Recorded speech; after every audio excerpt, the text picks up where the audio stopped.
C'est l'histoire d'un vieux mendiant. Toute sa vie, il n'a fait que mendier pour nourrir sa petite famille.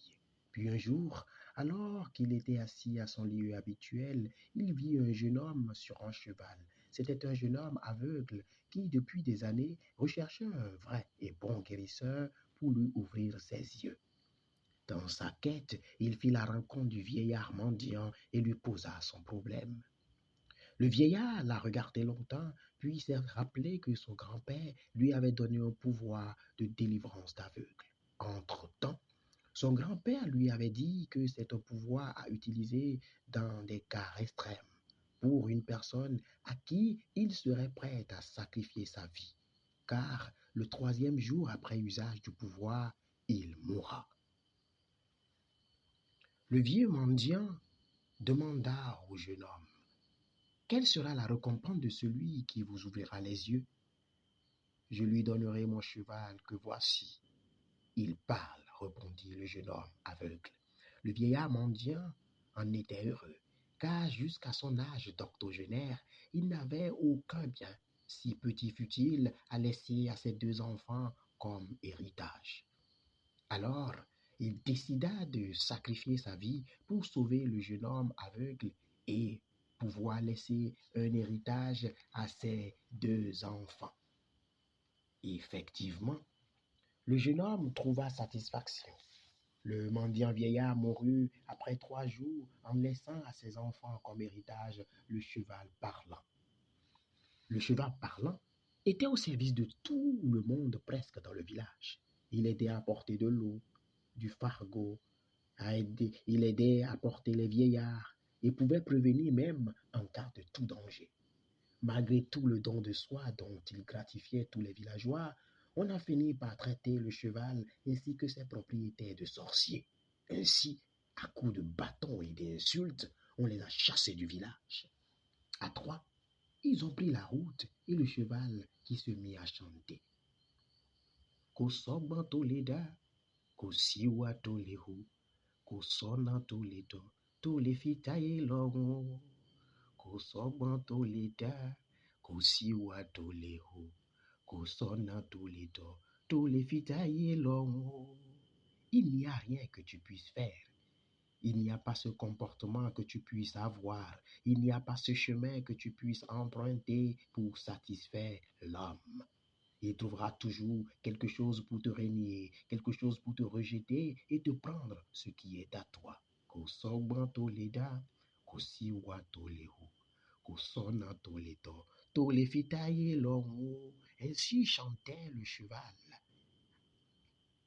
Étant un cheval précieux pour Achaka et Kemi, qui étaient les enfants du mendiant, les deux n'ont pas voulu monter sur le cheval.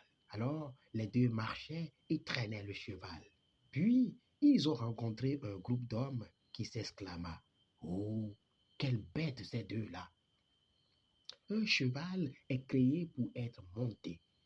Et vous marchez tous les deux fatigués à côté d'un cheval, un animal, au lieu de monter là-dessus. Achaka et Kemi se sont regardés un moment, puis Kemi prit sa sœur et la déposa sur le cheval et lui se mit à les traîner tous les deux. Ils marchaient, puis ils ont encore croisé un autre groupe d'hommes qui s'exclama à nouveau: oh, quel idiot! Fatigué, il joue au héros en traînant sa sœur sur un cheval. Oh, qu'il me fait pitié!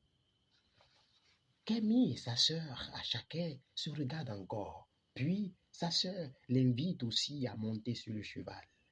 Ils continuent leur chemin. Ils marchent.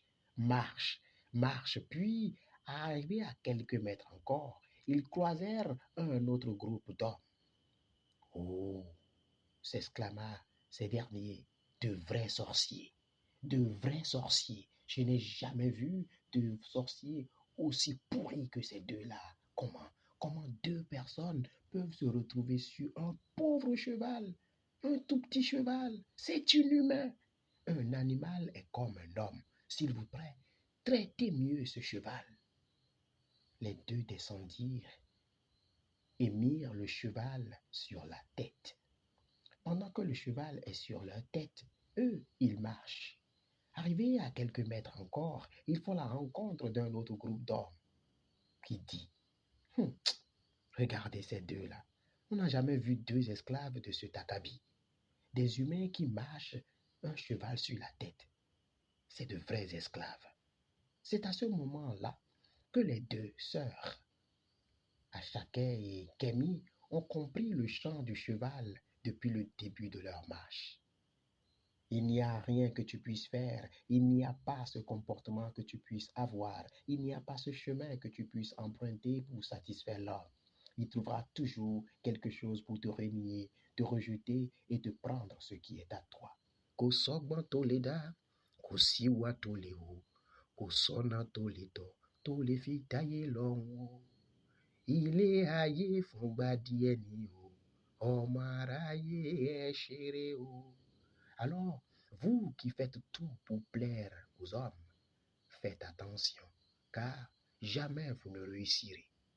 Il y aura toujours quelque chose pour vous montrer que vous n'avez rien fait. Tout ce que vous avez à faire, c'est de plaire à vous-même et de vous satisfaire vous-même. C'était Baba Ketou.